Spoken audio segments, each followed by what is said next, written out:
అందరికీ నమస్కారం. నా ప్రాణ పార్ట్ 117. అందరూ వచ్చాక పూజారి గారు పూజకి రమ్మని పిలిస్తే దివిత్తు చిన్ను వచ్చి అక్కడ కూర్చుంటారు. రిషి వెళ్ళి ధృతిని తీసుకొచ్చి అక్కడే ఉన్న ఇంకొక పీటల మీద కూర్చోబెట్టి వెళ్ళి అశ్విన్ కూడా తీసుకొచ్చి వాళ్ళిద్దరే కాదు మీరు కూడా వ్రతానికి కూర్చోండి అని చెప్పి వాళ్ళతో కూడా పూజ చేయిస్తారు. అశ్విన్ తన పక్కన కూర్చుని తనతో పాటు ఇష్టంగా పూజ చేస్తుంటే చాలా హ్యాపీగా ఫీల్ అయ్యి అశ్విన్ చేయిని గట్టిగా పట్టుకుంటుంది ధృతి. అశ్విన్ ధృతి వైపు చూసి నవ్వుతూ తను కూడా ధృతి చేతిని గట్టిగా పట్టుకుంటాడు. వీళ్ళిద్దరిని గమనించి ఇద్దరు మళ్ళీ హ్యాపీగా ఉన్నారని రోహన్ కూడా హ్యాపీగా ఫీల్ అవుతాడు. తను వెళ్ళి వైజయంతి గారి పక్కకు వెళ్ళి ఆమె భుజం చుట్టూ చేతులేసి, అత్తమ్మ నీకు ఇదంతా చూసి నీకేమనిపిస్తుంది అంటాడు.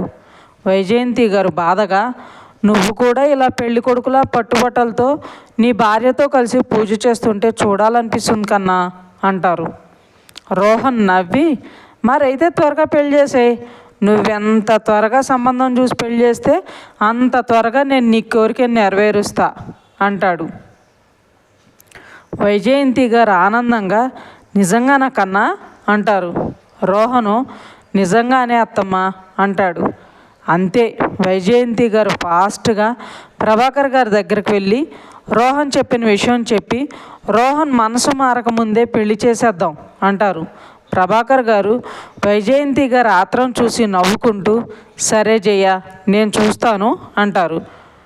పూజ అయ్యాక అందరూ భోజనాలు చేసి ఎవరింటికి వాళ్ళు వెళ్ళిపోతే మిగతా వాళ్ళు రెస్ట్ తీసుకోవడానికి వెళ్ళిపోతారు.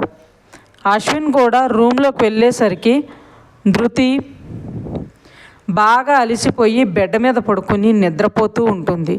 అశ్విన్ వెళ్ళి ధృతి పక్కన బెడ్ మీద కూర్చుని తన తల నిమురుతూ నుదుటిన ముద్దు పెట్టుకుని తన పక్కనే పడుకుంటాడు. ఆనంద్ గారు అశ్విన్ ధృతిని చిన్ను దివిత్ని చూసి చాలా హ్యాపీగా ఫీల్ అయ్యి ఈ టైంలో అనురాధ్ గారు లేరని చాలా ఎమోషనల్ అవుతారు. ఈవినింగ్ అశ్విన్ రిషి కలిసి దివిత్ దగ్గరకు వెళ్ళి తనతో మాట్లాడుతూ ఉంటారు. అంజు ధృతి కలిసి చిన్ను వాళ్ళ ఫస్ట్ నైట్ కోసం ఏర్పాట్లు చేస్తూ ఉంటారు. రోహను హాస్పిటల్కి వెళ్ళగానే ప్రేమ దగ్గరకు వెళ్తాడు. కానీ ప్రేమ అక్కడ లేకపోయేసరికి అక్కడే ఉన్న నర్సుని పిలిచి అడుగుతాడు, సార్ మీరు వచ్చే ముందే వాళ్ళు కీర్తి మేడంతో మాట్లాడి డిశ్చార్జ్ అయ్యి వెళ్ళారు సార్ అని చెప్తుంది నర్సు. రోహను కీర్తి దగ్గరికి వెళ్ళి, కీర్తి మిస్సెస్ ప్రేమ డిశ్చార్జ్ అయ్యి వెళ్ళిపోయారంట కదా, ఈజ్ దేర్ ఎనీ అని అడుగుతాడు. నో రోహన్, డోంట్ వర్రీ, ప్రేమ కోసం వచ్చిన అమ్మాయి మౌని, అదే మిస్ మౌనిమా ఉంది కదా, తనే ప్రేమ హస్బెండ్ శశాంక్తో మాట్లాడింది. ఆ తర్వాత అతను చాలా హ్యాపీగా వచ్చి నా బేబీని కాపాడినందుకు చాలా థ్యాంక్స్ అని చెప్పి వాళ్ళ వైఫ్ని తీసుకువెళ్తామని రిక్వెస్ట్ చేసి తీసుకుని వెళ్ళారు అని చెప్తుంది.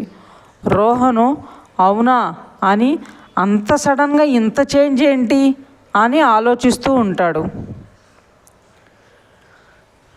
నాకు అదే డౌట్ వచ్చింది రోహన్, కానీ నిన్న మౌని వచ్చి వెళ్ళిన తర్వాత నుండి ప్రేమని చాలా బాగా రిసీవ్ చేసుకున్నారు వాళ్ళ ఫ్యామిలీ మెంబర్స్ అంతా అంటుంది కీర్తి. రోహన్ మనసులో, ఇంతకీ ఎవరు ఈ అమ్మాయి, ఏం మాట్లాడుంటుంది, ఇంత చేంజ్ తీసుకొచ్చిందా వాళ్ళ ఫ్యామిలీలో, పర్లేదు హెల్పింగ్ నేచర్ మాత్రమే అనుకున్నాను, మంచి థాట్స్ కూడా ఉన్నాయి, అయినా అమ్మాయి కదా అందుకే అమ్మాయి గురించి గొప్పగా చెప్పుంటుంది, అంతేలే అనుకుని అక్కడి నుండి వెళ్ళిపోతాడు. మౌనిమ వేదిక హాస్పిటల్కి వచ్చి రోహన్ గురించి అడిగి తన క్యాబిన్ దగ్గరికి వెళ్తారు. మౌని డోర్ నాక్ చేస్తుంది. రోహన్ కాల్ మాట్లాడుతూ ఉండడంతో వినిపించదు. మౌని మళ్ళీ డోర్ మీద కొడుతుంది. No response. వేదిక, మౌని అతను లోపల ఉన్నాడో లేదో, నర్సు లేనప్పుడు బయటకు వెళ్ళిపోయాడేమో, అయినా ఇతనితో మనకెందుకు, ఆడపిల్లవని కూడా చూడకుండా నిన్ను కొట్టాడు, అతనికి నువ్వు థ్యాంక్స్ చెప్పడం దేనికి, నాకు అతను నచ్చలేదు, వెళ్దాం పదా అంటుంది. మౌని తన ఫోన్లో మెసేజ్ టైప్ చేసి వేదికకు చూపిస్తుంది. రోడ్డు మీద చాలామందిని రిక్వెస్ట్ చేశా, అయినా ఎవరూ హెల్ప్ చేయలేదు. కానీ అతను మాత్రమే హెల్ప్ చేశాడు. నేను కారుకి అడ్డంగా వెళ్ళాను కాబట్టి కొట్టాడు. అందులో తన తప్పే లేదు. తన ప్లేస్లో ఎవరున్నా అలానే కొడతారు. అలా కారుకి అడ్డంగా వెళ్ళడం నా తప్పు అని మెసేజ్ చేసి చూపిస్తుంది. వేదిక సీరియస్గా మౌనిని చూసి, మరైతే మొన్న కూడా నీతో చాలా రూడ్గా బిహేవ్ చేశాడు, మరి దానికేం చెప్తావు? ఇలాంటి వాడితో నువ్వు మాట్లాడటం కూడా నాకు ఇష్టం లేదు అని తన చెయ్యి పట్టుకుని లాక్కెళ్తుంది. మౌని వేదిక చెయ్యి పట్టుకుని ఆగమన్నట్లు చెప్పి తను మళ్ళీ మెసేజ్ టైప్ చేస్తుంది. ఇలా ఉండే నన్ను చూసి ఎంతమంది నన్ను మింగేసేలా చూసేవారు. వాళ్ళ చూపులతో నేను ఎంత ఇబ్బంది పడేదాన్నో నువ్వే చూసావు కదా. అసలు నాతో ఎంతమంది ఫ్లర్ట్ చేయడానికి చూడలేదు వేదు. కానీ ఈ డాక్టర్ మాత్రం నన్ను చూసిన చూపులో నాకు అస్సలు అలా అనిపించలేదు. నేను తన మీద పడినప్పుడు కూడా నన్ను పక్కకు తోయడానికి, నన్ను తాకడానికి కూడా చాలా ఆలోచించాడు. అలాంటి అబ్బాయిలు చాలా రేరు. నువ్వు ఎక్కువ ఆలోచించకు అని తనని మళ్ళీ రోహన్ క్యాబిన్ దగ్గరికి వెళ్ళి డోర్ నాక్ రోహన్ క్యాబిన్ దగ్గరికి వెళ్ళి డోర్ నాక్ చేస్తుంది. రోహన్ ఎస్ కమిన్ అంటాడు. మౌని ముందు లోపలికి వెళ్ళగానే తనని అక్కడ చూసి, ఈ అమ్మాయి ఏంటి ఇక్కడ అన్నట్లు చూస్తుంటే వేదిక రోహన్ని చూసి మౌని చెవి దగ్గరకు వెళ్ళి, ఆ చూపు చూడు ఎలా చూస్తున్నాడో, ఎందుకు వచ్చావు, నీకేం పని అన్నట్లు అంటుంది. మౌని వేదిక చేయి పట్టుకుని కూల్ అన్నట్లు చిన్నగా నొక్కి రోహన్ను చూసి చిన్నగా నవ్వుతుంది. రోహన్ మౌనిని చూసి పక్కన ఉన్న వేదికను చూసి, నేను మీకు అపాయింట్మెంట్ ఇవ్వలేదు, సో మీరు అపాయింట్మెంట్ తీసుకుని తర్వాత రండి అంటాడు. వేదిక మౌనిని కోపంగా చూస్తుంటే మౌని నవ్వుకుంటుంది. రోహను మౌని నవ్వుతుంటే చూసి సీరియస్గా వాట్ అంటాడు. దెబ్బకి మౌని భయపడి కామయ్యి చెప్పమన్నట్లు వేదికకి సైగ చేస్తుంది. వేదిక వెంటనే, మేము పేషెంట్స్ కాదండి, మొన్న ప్రేమని టైంకి తీసుకొచ్చి తనకి హెల్ప్ చేశారు కదా, అందుకు థ్యాంక్స్ చెప్పి అని మౌని చేతిలో ఉన్న చెక్ తీసి రోహన్కి ఇస్తూ, ఇది ఇద్దామని వచ్చాము అని చెప్తుంది. అంతే, రోహన్ ఆ చెక్కు చూసి జస్ట్ గెట్ లాస్ట్ అని గట్టిగా అరుస్తాడు. వేదిక కూడా సీరియస్గానే రోహన్తో, ఎందుకు సార్ అలా అరుస్తారు, ఎవరి హెల్ప్ని టైంని వేస్ట్ చేయటం మా మౌనికి ఇష్టం లేదు, అందుకే ఇది ఇస్తున్నాం, మీకు ఇష్టం లేకుంటే లేదని చెప్పండి, అంతేకాని అలా అరిచి గోల్ చేయాల్సిన పని లేదు అంటుంది. రోహన్ కోపంగా, నా హాస్పిటల్కి వచ్చి నాకే మనీ ఆఫర్ చేస్తున్నారు, who the hell you are, just leave అంటాడు.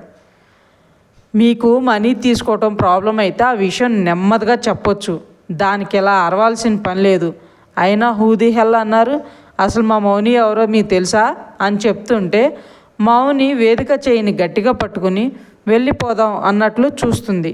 రోహన్ సీరియస్గా, అమ్మాయిలని మాటలతో చెప్తున్నా, మర్యాదగా ఇక్కడి నుండి వెళ్ళిపోండి అని గట్టిగా చెప్తాడు.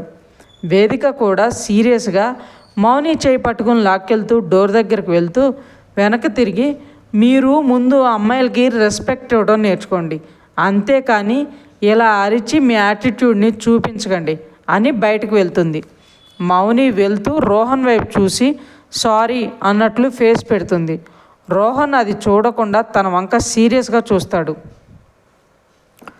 వాళ్ళు వెళ్ళగానే రోహను, ఎంత ధైర్యం ఉంటే నాకే మనీ ఇస్తుంది ఆ అమ్మాయి, అసలు ఏమనుకుంటుంది, నాకు యాటిట్యూడ్ ఎక్కువ అని వాళ్ళ ఫ్రెండ్తో అనిపిస్తుందా, అసలు ఇంత అవుతున్నా వాళ్ళ ఫ్రెండ్ ఎలా పడితే అలా మాట్లాడుతున్నా నోరు మూసుకుని చోద్యం చూస్తుంది, డబ్బుందని పొగరు, అందుకే తను మాట్లాడకుండా పక్కన వాళ్ళతో మాట్లాడిస్తుంది అని కోపంగా అనుకుంటాడు. బయటకు వెళ్ళగానే మౌని వేదికను ఆపి ఫోన్లో ఏదో టైప్ చేసి తన చేతికిస్తుంది. నువ్వు తనతో అలా మాట్లాడటం నాకు నచ్చలేదు, అమ్మాయిలంటే రెస్పెక్ట్ లేకుంటే ఇంకొక అమ్మాయిని ఎలా సేవ్ చేస్తాడు, డాక్టర్ కీర్తి నాకు చెప్పింది, అతను శశాంక్ ఫ్యామిలీతో ప్రేమ గురించి, వాళ్ళకి పుట్టిన పాప గురించి మాట్లాడాలని, వాళ్ళ మైండ్ సెట్ని మార్చాలని అనుకున్నారని. అమ్మాయిల గురించి తప్పుగా అనుకునేవాడైతే అలా చేయాలని చూడడు కదా.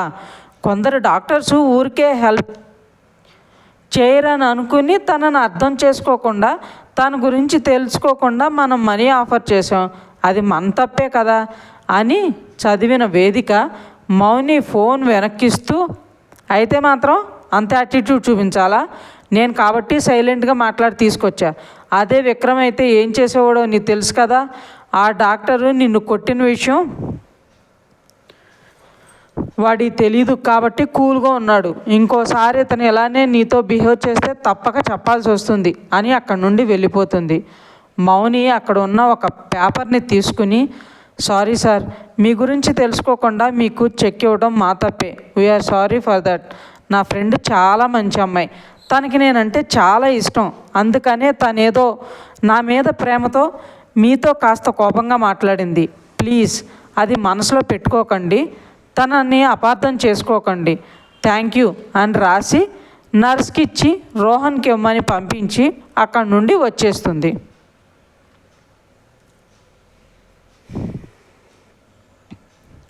ధృతి, అంజు రూమ్ మొత్తం డెకరేట్ చేశాక చిన్ను దగ్గరకు వెళ్ళి తనని రెడీ చేస్తారు. ధృతి చిన్ను మొహాన్ని చేతిలో తీసుకుని, వదిన, మా అన్నయ్య చాలా మంచివాడు, కాకపోతే కాస్త కోపం ఎక్కువ.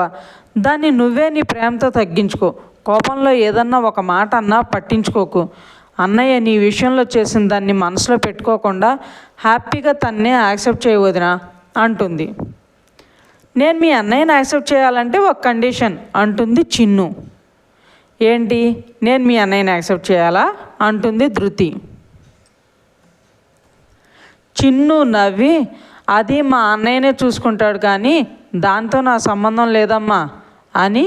అది కాదు వదిన, మీ అన్నయ్యని పెళ్లి చేసుకోముందు నువ్వు నన్ను ఎలా పిలిచేదానివో అలానే చిన్ను అనే పిలువు, వదిన అని కాకుండా అంటుంది. ధృతి చిన్ను మెడ చుట్టూ చేతులు వేసి, అంటే ఇప్పుడు మా అన్నయ్యకి భార్యవు కదా, నీకు రెస్పెక్ట్ ఇవ్వకపోతే మా అన్నయ్య నన్ను ఆడేసుకోడు అంటుంది. చిన్ను ధృతి బొగ్గ మీద ముద్దు పెట్టి, అంతకంటే ముందు నేను నీ ఆడపడుచును కదా వదిన, అంతగా భయం అయితే మీ అన్నయ్యను కూడా ఇలానే ఐస్ చేస్తాలే అని కన్ను కొడుతుంది చిన్ను. ధృతి చిన్ను ఇద్దరు నవ్వుకుంటుంటే అంజు నవ్వుతూ, ఇప్పుడు మీ ఇద్దరు ఇలా ఉండడం మా ఇద్దరు అన్నయ్యలు చూశారనుకో, తర్వాత మీ గురించి వాళ్ళు ఫీల్ అవ్వాల్సి వస్తుంది, చేసుకున్నదే అమ్మాయిలు కాదేమో అని అంటుంది. చిన్ను ధృతి ఇద్దరూ నవ్వుకొని అంజుకి చెరొక పక్క నిలబడి తన చుట్టూ చేతులేసి, మరి నిన్ను కూడా అనుకోవాలిగా అని అంజుకి ఇద్దరు బుగ్గ మీద ముద్దు పెడతారు. ఇంతలో నందిని గారు అక్కడికి వచ్చి ముగ్గురిని అలా చూసి నవ్వుకుంటూ, ఇంకెక్కడ ఇలానే ఉంటారా లేక మిగతా పనులు చేసేది ఏమైనా ఉందా అంటారు. అంజు ధృతి ఇద్దరు నందిని గారిని పట్టుకుని ముద్దు పెట్టుకుని, అప్ప చాలా లక్కీ పెద్దమ్మ, నువ్వు చాలా ఈజీగా దొరికేసావు అని ధృతి అంటుంటే అంజు కూడా, అవునా ఆంటీ, మా కోతి పక్కన మిమ్మల్ని నిలబెడితే మీరు తనకి చెల్లులేమో అనుకుంటారు తెలుసా అంటుంది. ఇంకా ఉంది ఫ్రెండ్స్. మీకు ఈ స్టోరీ నచ్చినట్లయితే లైక్ చేయండి, సబ్స్క్రైబ్ చేయండి. ఇంతలా ఆదరిస్తున్నందుకు థ్యాంక్ యూ సో మచ్.